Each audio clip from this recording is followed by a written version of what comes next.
시간 속에 사는 우리들은 시간을 의식하지 않을 수 없습니다. 이제 6월 마지막 주일을 맞이하고 또 하반기를 내다보고 있는데, 대학생들은 학기를 마감하고 시험을 치렀고, 우리 초등학생 또 우리 자녀들 중고생들은 아직도 학교를 다니는 중에 있는 걸로 알고 있습니다. 아마도 그들도 8월 달이든 언제든 7월 말이든 시험을 치를 것입니다. 시험이 없으면 좋겠지만 시험을 치러야만 성적을 낼 수 있고 또 진급할 수 있기 때문에 어쩔 수 없이 시험을 치게 됩니다. 그리고 오늘 전 지구적으로 모든 인류는, 우리들은 코로나19라고 하는 시험을 치르는 중에 있습니다. 하나님 우리에게 주신 오늘 본문 1절 말씀을 보십시오. 누구든지 광야 학교에 입학해서 시험을 치릅니다. 1절에 이스라엘 백성 자손 온 회중 전부입니다. 하나도 예외가 없기 때문에 이스라엘 자손의 온 회중이 여호와의 명령대로 신광야에서 떠나서 신광야에서 시험을 치렀다는 얘기죠.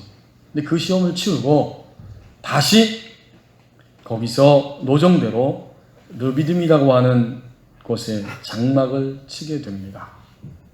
그들이 이미 출애굽기 16장에 보면 신광야에 머물면서 시험을 치르고 지나갔지만 르비딤이라고 하는 새로운 장소에서 또 다른 시험을 지금 마주대하고 있습니다. 우리가 예수님을 믿을 때 우리는 한 사람도 예외 없이 주님을 고백하고 영접하는 순간부터 광야 학교에 입학하게 됩니다. 근데 이 학교는 굉장히 신기해요. 등록금도 없습니다. 아무것 우리가 낼 돈 필요하지 않습니다. 더군다나 하나님이 다 먹여주시고 입혀주시면서 광야 학교의 시험을 치르게 하십니다. 이 세상 끝날까지 하나님은 하나님 백성들을 광야 학교로 데려오시고 거기에서 시험을 치르게 하시고, 목표는 광야에서 끝나는 것이 아니라 그 광야 학교를 넘어서게 하시는 것이 하나님의 목표입니다. 오늘 1절에서 가르쳐주는 것처럼 하나님의 명령을 따라서 떠나기도 하고 머물기도 하고 그 장소에서 장막을 치기도 합니다. 다시 하나님이 이제 그 장소는 떠날 때가 됐다 하고 말씀하시면, 명령하시면 그 자리에서 일어나 다음 장소로 가게 되는데, 오늘 이스라엘 백성들은 현재 르비딤이라고 하는 그 장소에서 머무르게 됩니다. 거기에 도착하고 보니까 1절 끝부분에 있는 것처럼 장막을 쳤는데 백성이 마실 물이 없는지라. 또 하나의 시험에 지금 직면하고 있는 상황입니다. 시험이 없으면 좋겠지만 우리의 믿음은, 우리의 신앙은 그 다음 단계로 넘어서야 하기 때문에 하나님은 우리에게 광야 학교에서 가장 알맞은 시험을 우리 개인의 삶 속에 주십니다. 근데 우리는 종종 착각에 빠지고 시험에 들면 저 사람의 인생은 나보다 훨씬 앞서 있고 나보다 더 수월하게 보인다. 참으로 부럽다. 나는 이게 뭔가, 이런 생각을 하게 됩니다. 사실 이것은 모든 사람의 보편적인 생각 가운데 하나이지만 주님을 믿고 난 이후에 우리는 이런 생각이 들 때마다 내가 지금 광야 학교에서 시험 치고 있다라고 하는 사실을 깨닫기를 원합니다. 이스라엘 백성들은 처음에 애굽에 있었지만 이제 그 애굽에서 하나님이 탈출시키시고 광야로 바로 이끌어 오십니다. 그들 전체가 다 광야 학교로 들어온 것입니다. 그리고 거기서 그들은 또 하나의 시험을 치르게 됩니다. 이제 1절 말씀을 통해서 내가 지금 현재 치르고 있는 시험이 어떤 것인가, 무엇인가 하는 것을 우리 각자가 다 이 시간에 생각하기를 원합니다. 미국의 달라스 지역에서 웨슬리 감리교회를 담임하고 있는 이진희 목사님이 사모님과 함께 휴가를 맞이해서 사막지대 그 데스밸리를 여행했던 그 여행의 이야기를 한 것을 제가 읽어보았습니다. 이 광야에 대해서 쓴 책이 있는데 거기서 이렇게 이야기를 합니다. 몇 년 전에 휴가를 받아서 사막지대인 데스밸리를 거쳐 요세미티 국립공원에 간 적이 나는 있었습니다. 그 사막을 빠져나가는데 무려 4시간이나 걸렸습니다. 가는 내내 나의 아내는 매우 힘들어하고 짜증을 냈습니다. 가도 계속 사막이니까 굉장히 진력이 난 것입니다. 아내는 나에게 계속해서 다그칩니다. 도대체 이 사막이 언제 끝나는 거야? 여기 말고 그 국립공원에 가는 다른 길은 없는 거야? 하면서 불평을 했습니다. 운전하는 동안 이 목사님 고백이 나는 그야말로 글자 그대로 데스밸리를 지나가고 있었습니다.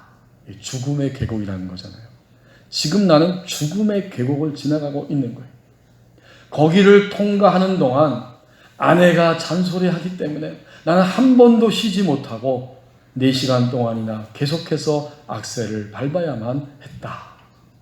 그렇게 한참 동안 달리다 보니까 갑자기 어느 순간 저 앞에 아주 푸른색이 펼쳐지면서 어마어마한 산맥이 눈앞에 들어왔다.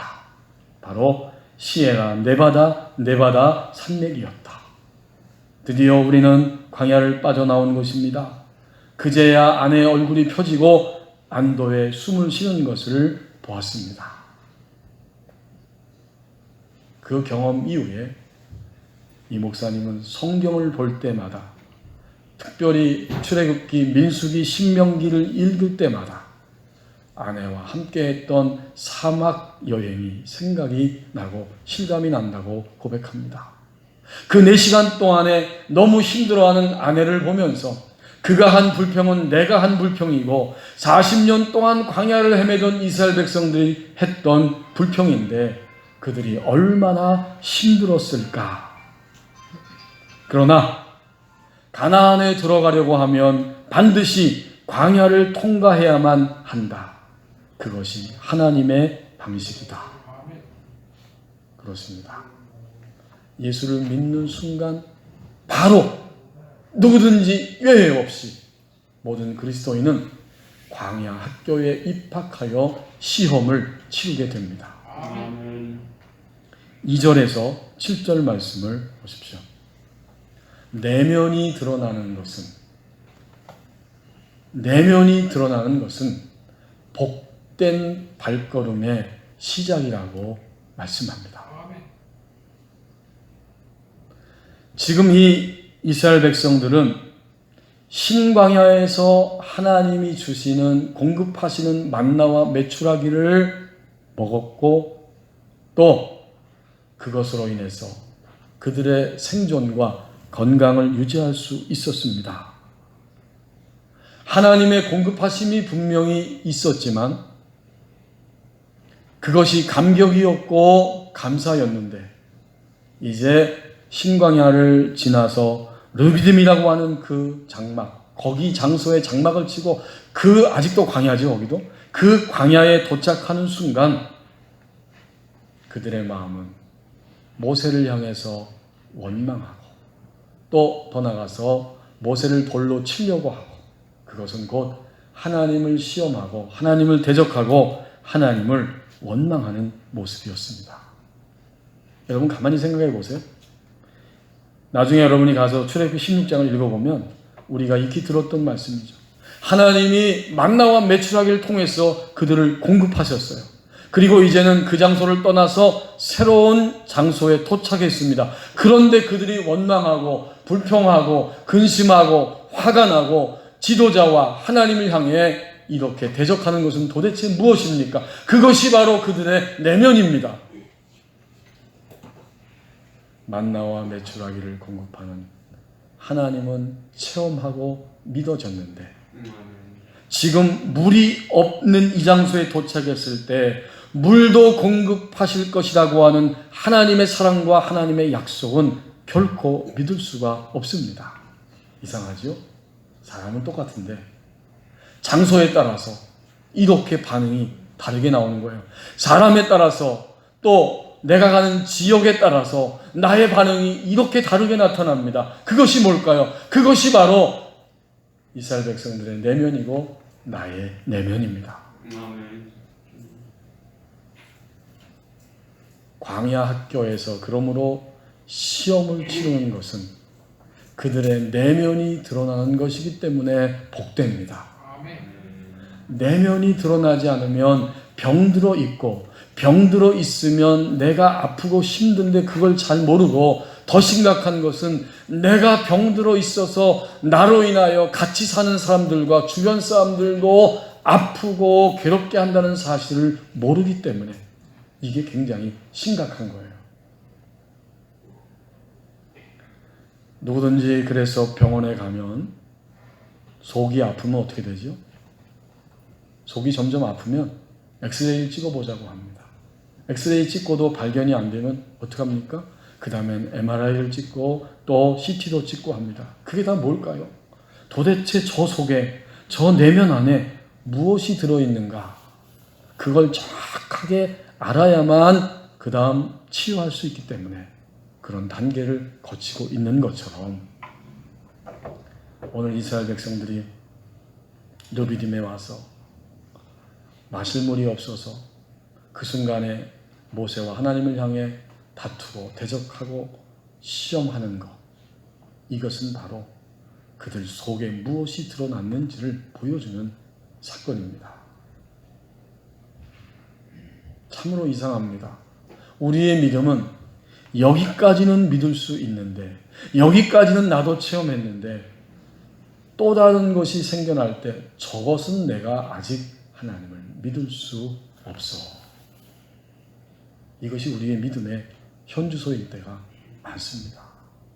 내가 구원받았다는 사실은 알겠고 하나님이 나 어려울 때 내가 태어나고 지금까지 살면서 이 나이 되도록 지켜주신 것은 알겠는데 지금 내가 만나고 있는 이 환경은 너무 복잡하고 힘들고 답답해서 하나님이 여기서 반드시 이 시험을 치르게 하시고 통과하게 하실 것이다 라고 아직은 나는 믿을 수가 없습니다.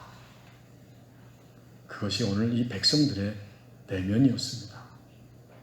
이제 그들은 우리가 익히 하는 습관처럼 생각처럼 말처럼 과거를 언급합니다. 여러분 3절 말씀해 보세요. 거기서 백성이 목이 말라 물을 찾음에 그들이 모세에게 대하여 원망하여 이르되 당신이 어찌하여 우리를 애굽에서 인도에 내어서 우리와 우리 자녀와 우리 가축이 목말라 죽게 하느냐. 아니, 출애굽기 14장 그리고 15장에 보면 애굽에서 나오고 또 애굽 사람들이 군사들이 뒤쫓아오고 앞에 홍해가 가로막혔는데 하나님이 길을 내셔서 그 홍해를 건너고 그들은 눈으로 생생하게 보기를 애굽의 군대들이 그 바다에서 수장되는 장면을 다 보았습니다. 그때 출애굽기 15장에 보면 미디암을 비롯해서 여인들이 소고를 잡고 춤을 추고 온 백성들은 감격하고 정말 하나님이 살아계시고 우리와 함께 하시고 이제 우리는 하나님께 감사할 수밖에 없고 하나님을 따라가면 된다. 그것이 15장 16장에 나오는 사건이었어요. 만나와 메추라기의 공급함도 마찬가지예요. 하지만 새로운 시험을 치를 때 르비딤에서 마실 물이 없을 때 그들은 대적하고 원망하면서 금방 애굽을 이야기하고 있습니다. 애굽은 죽음의 땅이에요. 애굽은 노예로 살 수밖에 없는 땅인데 거기서 구출해 주셨는데 금방 과거를 생각하고 차라리 거기가 좋았다고 이야기합니다. 앞으로 가는 신앙이 아니라 뒤로 물러가는 신앙입니다. 우리는 오늘 내게 주어진 어떤 일들이 있다고 할지라도 뒤로 물러가는 이야기와 생각에 매이면 안 된다는 거죠. 아멘. 우리는 지금 광야를 통과하고 통과해서 가는 중에 있습니다. 계속된 광야를 진행하는 가운데 있습니다. 여기서 아주 세찬 바람이 불어오는데 그 바람이 무엇인가 보았더니 나의 내면에서 불어오는 바람이었습니다. 그것을 반복적으로 여기서 표현하기를 대적한다, 시험한다 이렇게 표현하고 있습니다. 2절에 보면 모세와 다투기 때문에 모세가 말합니다. 그들에게 이르되 어찌하여 나와 다투느냐 너희가 어찌하여 여호와를 시험하느냐. 또 밑으로 내려가서 7절 말씀에 보면 그가 그곳 이름을 마사 또는 무리바라 불렀으니 이는 이스라엘 자손이 다투었으며 또는 그들이 여호와를 시험하여 이르기를. 다툼과 시험이 신자의 내면 안에서 끊임없이 일어나고 있습니다. 이게 바로 세찬 바람이에요. 하나님을 아직은 전적으로 신뢰할 수 없고 그래서 전적으로 따라갈 수 없는 상태. 그래서 나의 내면에는 이렇게 세찬 바람이 끊임없이 불고 있습니다. 여기서 이 시험이라고 하는 단어 속에는 검증하다, 입증하다 이런 뜻이 담겨 있어요. 그러니까 이들은 지금 하나님이 입증해 보라는 거예요. 또 모세 당신이 지도자이니까 입증해 보라는 거예요. 이렇게 하나님과 모세를 시험하고 있고 무리바, 이 다투다는 뜻입니다. 맞사는 시험, 무리바는 다투다는 뜻인데 이것은 육체로 격렬하게 싸우다 이런 의미가 담겨 있어요. 아주 육체로 격렬하게 싸우고 있는 겁니다. 이것이 바로 시험과 다툼이에요. 그리고 그 시험과 다툼의 핵심적인 이야기는 단 한 가지입니다. 7절 마지막 부분에 나와 있죠. 이 시험과 이 다툼이 무엇인가 보았더니 이르기를 여호와께서 우리 중에 계신가 안 계신가 하였음이더라. 이게 우리 내면 안에 일어나는 세찬 바람입니다. 그렇습니다. 오늘 내가 이렇게 가슴 아파하고 여태까지 풀지 못한 인생의 소위 문제들과 답답함이 있는데 이 문제에 하나님이 계신가 안 계신가 이것이 우리 내면 안에서 일어나는 그런 세찬 바람입니다. 아직은 이스라엘 백성들이 본문에 나오는 이스라엘 백성들이 그들의 무게에 있어서 그들이 거듭나고 주님의 생명을 받은 이 영적인 영이 더 큰 것이 아니고 아직은 그들의 육체가 훨씬 더 크다는 것을 반증하고 있어요. 여러분, 큰 자가 이깁니다. 주님을 믿고 우리 안에 주님이 오셨지만 우리의 영이 우리의 속사람이 어리면 우리는 더 큰 육체에 계속해서 끌려다니면서 내면의 세찬 바람을 맞으면서 다투고 시험에 들고 이렇게 살아가는 이런 모습을 가질 수밖에 없습니다. 이제 우리 자신을 이 말씀을 통해서 다시 한번 또 돌아보게 됩니다. 아멘. 현재 나의 내면에서 불고 있는 세찬 바람이 어떤 것인가? 그런데 내면에서 일어나는 세찬 바람이 그대로 드러나는 것. 지금 이 이스라엘 백성들은 그대로 드러나잖아요. 다툼과 시험. 이것은 복된 발걸음의 시작입니다. 내 내면이 어떠하다는 사실이 드러날 때 나의 내면이 드러남은 고쳐질 가능성의 출발점이 되기 때문에 복된 것입니다. 그렇죠. 나의 내면에 이런 것이 있었다라고 정체가 드러나야만 우리는 고쳐질 가능성을 향해서 첫 번째 발걸음을 옮기게 됩니다. 내면이 드러나야 하는 것이 축복이에요. 드러나는 것이 축복이에요. 드러나지 않으면, 죽을 때까지 드러나지 않으면 우리는 그렇게 병든 모습을 가지고 하나님을 믿고 있지만 병든 채로 우리의 인생을 살아갑니다.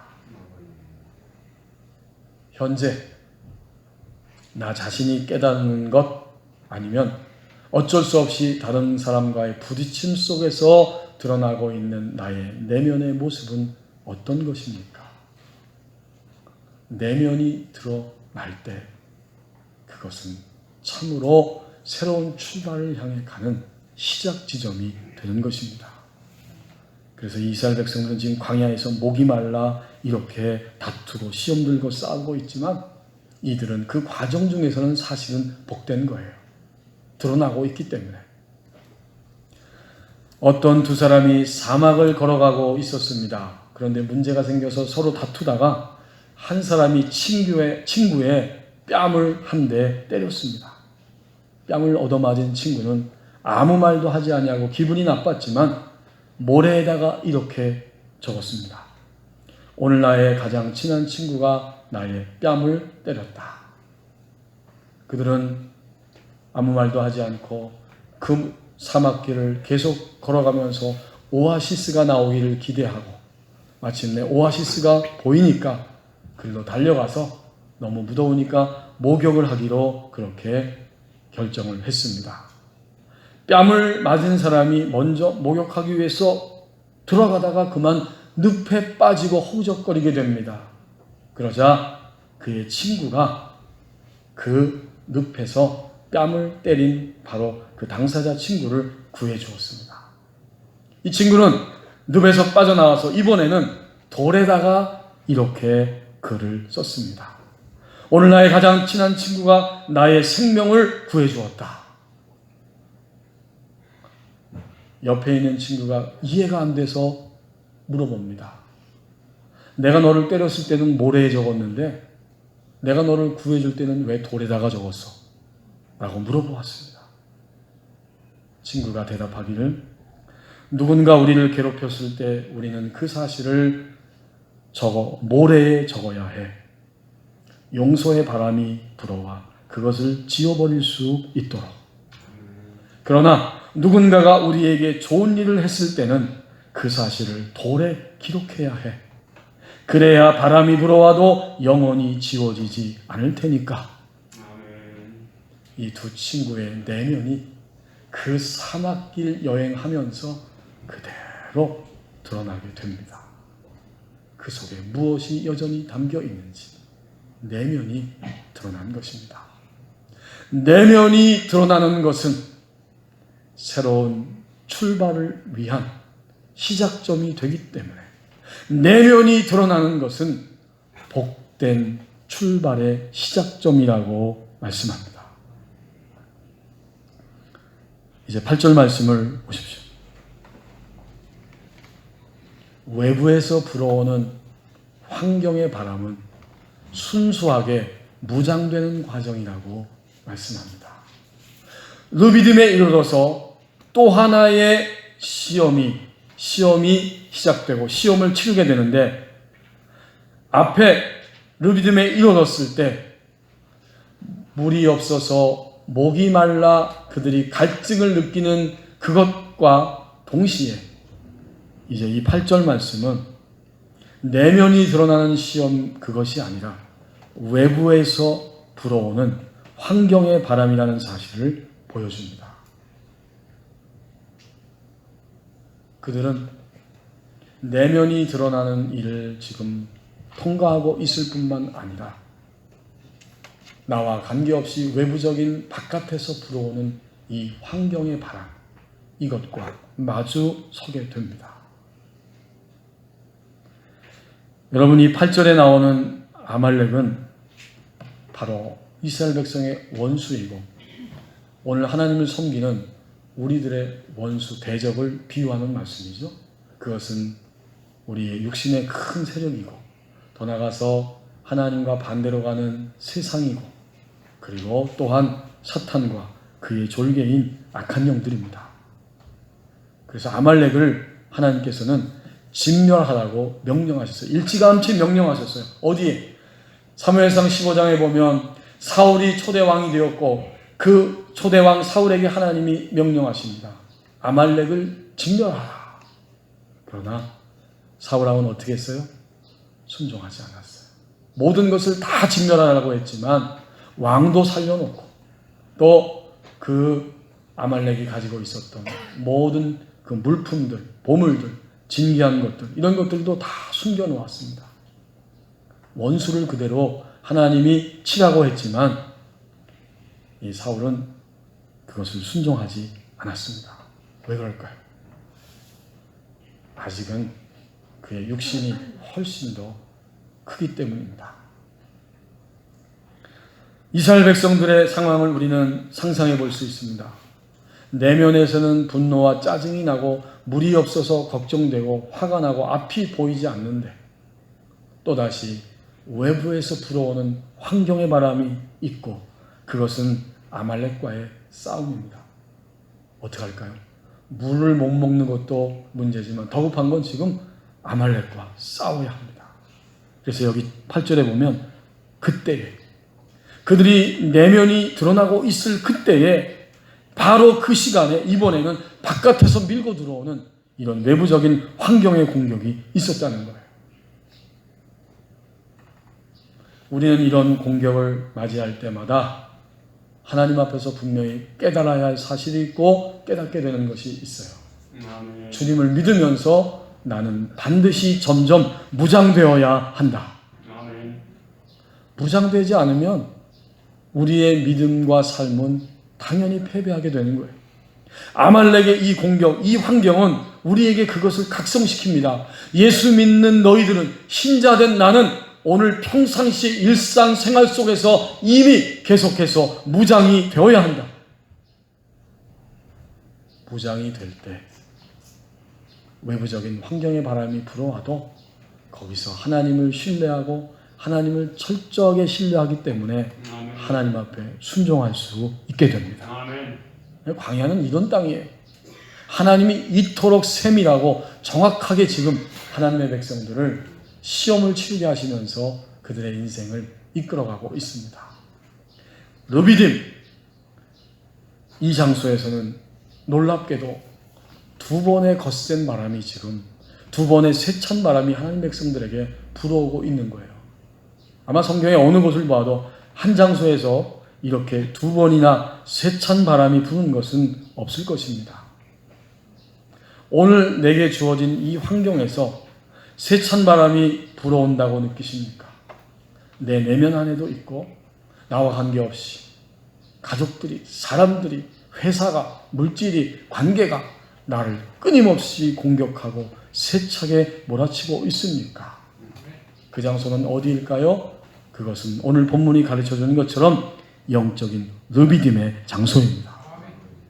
거기서 순수하게 하나님을 신뢰하고 무장되어지는 과정이라고 말씀해 주시는 거예요.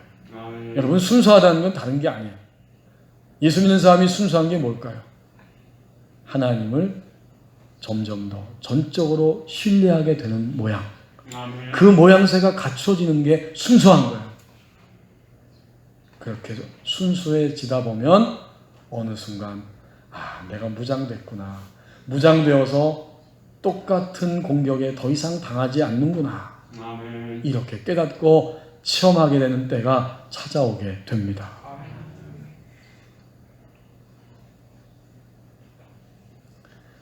우리가 이름을 종종 들어서 알고 있는 리빙스턴이라고 하는 영국의 선교사님이 계십니다. 그는 아프리카의 복음을 전하는 사명을 가지고 일평생을 거기서 지내게 됩니다. 16년 동안 복음을 증거하다가 아프리카 선교사로 일하다가 영국 조국에 잠시 복귀하게 됩니다. 글래스고우 대학이라는 곳에서 이 선교사님을 귀하게 여기고 존중해서 명예박사 학위를 주기 위해서 그를 초청한 것입니다. 선교사님을 위로하는 거지. 이제 그날이 되어서 학교에 도착했습니다. 강당에 학생들이 가득 차 있어요. 보통 명예박사 학위 하면 그 당시에 학생들은 그 명예박사 학위 받는 인사들에게는 이 영국 학생들이 야유를 보냈다고 합니다. 공부도 안 하고 학위를 마친 것도 아닌데 무슨 박사야 이랬다는 거지. 하지만 리빙스턴 선교사님이 입장하는 순간, 강단에 서는 순간 모든 장례는 깊은 침묵 가운데 빠져들어갔다고 합니다. 그의 병약한 모습을 보니까 할 말이 없었던 거예요. 그는 풍토병을 앓고 있었고 열병으로 고생했고 그의 육체는 망가질 대로 망가졌고 오른팔은 간신히 그 어깨에 걸려있는 모양새인데 왜 그런가 봤더니 그 밀림에서 사자의 습격을 받아서 찢겼기 때문이랍니다. 간신히 팔걸이를 하고 있는 모습을 보면서 모두가 다 입을 다물게 되었어요. 무려 30회에 걸쳐서 죽음의 위기를 모면하는 순간을 그는 겪었습니다. 이제 명예박사 학위를 다 수여받고 사회자가 마지막으로 이렇게 이야기합니다. 선교사님은 다시 아프리카로 돌아갈 계획입니다. 이제 그분의 말씀을 마지막으로 듣겠습니다. 리빙스턴은 조용히 이렇게 말했습니다. 내가 영국을 떠날 때 그리고 저 아프리카 밀림에서 일할 때 나를 한결같이 지켜준 성경 말씀이 있었습니다. 이렇게 서두를 시작했어요. 그것은 마태복음 28장 20절 말씀. 내가 너희에게 분부한 모든 것을 가르쳐 지키게 하라. 볼지어다 내가 세상 끝날까지 너희와 항상 함께 있으리라 하시니라. 아멘. 이 말씀을 하신 하나님의 임재가 함께 하기 때문에 아멘. 나는 이 말씀을 붙잡고 다시 아프리카로 돌아가야 합니다. 그는 거기에 돌아갔고 말년에 뇌출혈과 말라리아로 고생했고 1873년 5월 1일 그의 생을 마감했을 때 사람들은 그의 마지막 모습을 어디에서 발견했냐면 그 호수 근처에 있는 텐트에서 침대 곁에서 무릎을 꿇고 기도하는 자세로 하나님의 품에 안긴 리빙스턴 선교사님의 모습을 발견하게 되었습니다. 그리고 그가 남긴 마지막 일지에는 이렇게 써 있었습니다. 난 그의 약속을 믿는다. 그는 나와 함께 하겠다는 말씀을 지키실 것이다. 아멘. 결국 리빙스턴 선교사님은 순수하게 무장된 하나님의 사람이었습니다. 아멘. 외부에서 불어오는 환경의 바람은 순수하게 무장시키는 과정이라고 말씀합니다. 아멘. 어떤 고등학교 여학생이 일기를 쓴 한 부분에 이런 글이 기록되어 있었습니다. 오늘은 아침부터 바람이 몹시 심하게 불었고 학교가 끝나고 컴컴한 밤에 집에 돌아갈 때도 버스 정류장에서 비바람이 세차게 몰아쳤다. 나는 그 바람에 나의 몸이 꼭 날아갈 것만 같았다. 이런 내용의 일기가 있었습니다. 오늘 세찬 바람은 그 모양과 형세가 아주 힘이 있고 센 바람이라고 합니다. 국어사전에 그렇게 정의하고 있어요. 어렵고 힘들고 아주 격한 바람, 그것이 세찬 바람입니다. 세찬 바람이 불어올 때 어디에서? 오늘 살아가는 우리 신자의 삶 속에 내면 안에 외부적인 환경 가운데 세찬 바람이 불어올 때 우리는 분명히 본문의 말씀을 통해서 깨닫고 고백하기를 원합니다. 나의 내면이 드러나고 있고 내가 순수해지면서 무장되는 과정입니다. 아멘. 기도하시겠습니다.